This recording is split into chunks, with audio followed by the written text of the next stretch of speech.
കേന്ദ്രമന്ത്രി സുരേഷ് ഗോപി ഇന്ന് തൃശൂർ ജില്ലയിൽ രാവിലെ 9:30 ശക്തൻ തമ്പുരാൻ പ്രതിമയിൽ അദ്ദേഹം മാല ചാർത്തും.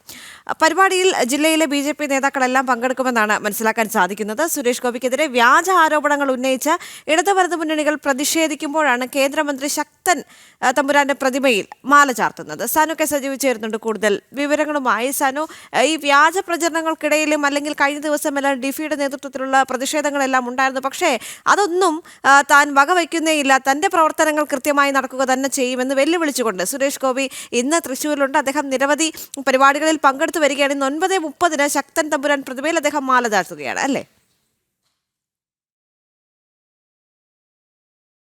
ശക്തന്റെ മണ്ണിൽ നേടിയ മിന്നും വിജയം, അതിനുശേഷം വ്യാജ ആരോപണങ്ങൾ ഉന്നയിച്ചുകൊണ്ട് ഇടത് വലത് മുന്നണികൾ നടത്തുന്ന വേട്ട, ഇതിനെല്ലാം കൃത്യമായിട്ടുള്ളൊരു മറുപടി കൊടുക്കാൻ വേണ്ടി തന്നെയാണ് നമ്മൾ ഈ കാണുന്ന, എൻ്റെ പിന്നിൽ കാണുന്ന ഈ ശക്തൻ തമ്പുരാൻ്റെ ഈ പ്രതിമയിൽ മാല ചാർത്തിക്കൊണ്ട് അദ്ദേഹം ഇടത് വലത് മുന്നണികൾക്കും ഒപ്പം തന്നെ വ്യാജ ആരോപണങ്ങൾ ഉന്നയിക്കുന്നവർക്കും കൃത്യമായിട്ടുള്ള മറുപടി നൽകുന്നത്. രാവിലെ 9:30 കേന്ദ്രമന്ത്രി സുരേഷ് ഗോപി ഈ ശക്തൻ തമ്പുരാൻ്റെ ഈ പ്രതിമയിൽ മാല ചാർത്തും.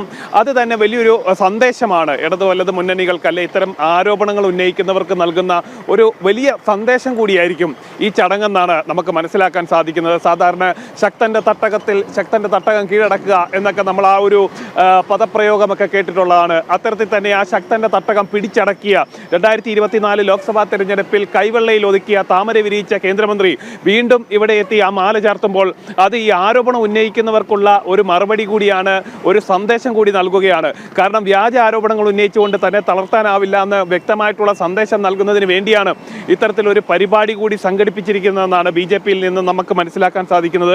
BJP തൃശ്ശൂർ സിറ്റി ജില്ലാ കമ്മിറ്റിയുടെ നേതൃത്വത്തിലാണ് ഈ ഒരു പരിപാടി സംഘടിപ്പിക്കുന്നത്. ആ പരിപാടിക്ക് വേണ്ടിയിട്ടുള്ള ഒരുക്കങ്ങളൊക്കെ ഇവിടെ നടക്കുന്ന നമുക്ക് ദൃശ്യങ്ങളിൽ കാണാം. അതായത് കേന്ദ്രമന്ത്രി 9:30 ഇവിടെ എത്തും. ഇന്നലെ വൈകിട്ട് അദ്ദേഹം തൃശ്ശൂരിലെത്തിയിരുന്നു. ഗുരുവായൂർ ക്ഷേത്ര ദർശനത്തിന് ശേഷമായിരിക്കും ഇവിടേക്ക് എത്തുക എന്നാണ് നമുക്ക് മനസ്സിലാക്കാൻ സാധിക്കുന്നത്. എന്തായാലും കഴിഞ്ഞ ദിവസം കൂടെ DYFIയുടെ നേതൃത്വത്തിൽ കേന്ദ്രമന്ത്രിയുടെ ഓഫീസിലേക്ക് മാർച്ച് നടത്തിയിരുന്നു. അതിനു മുമ്പേ CPM തൃശ്ശൂർ ഏരിയ കമ്മിറ്റിയുടെ നേതൃത്വത്തിൽ ഈ കേന്ദ്രമന്ത്രിയുടെ ക്യാമ്പ് ഓഫീസിലേക്ക് നടത്തിയ മാർച്ച് സംഘർഷത്തിൽ കലാശിച്ചിരുന്നു.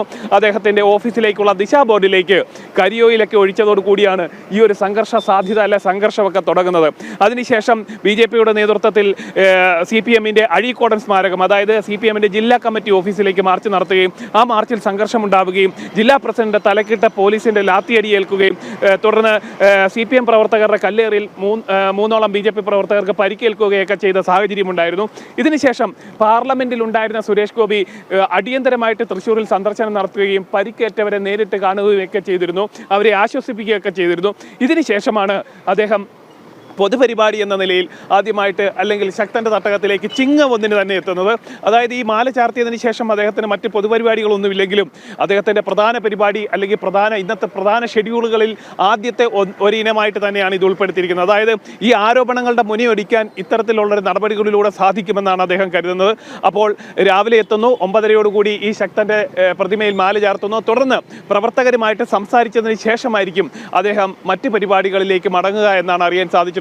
ജില്ലയിലെ BJPയുടെ മുതിർന്ന നേതാക്കളടക്കം ഈ പരിപാടിയിൽ പങ്കെടുക്കുന്നുണ്ട്. സംസ്ഥാന നേതാക്കളും അദ്ദേഹത്തിനൊപ്പം ഉണ്ടാകും എന്നാണ് നമുക്ക് മനസ്സിലാക്കാൻ സാധിക്കുന്നത്. BJP സിറ്റി ജില്ലാ കമ്മിറ്റിയുടെ നേതൃത്വത്തിലാണ് ഇവിടെ പരിപാടി സംഘടിപ്പിച്ചിട്ടുള്ളത്. ദേവിക.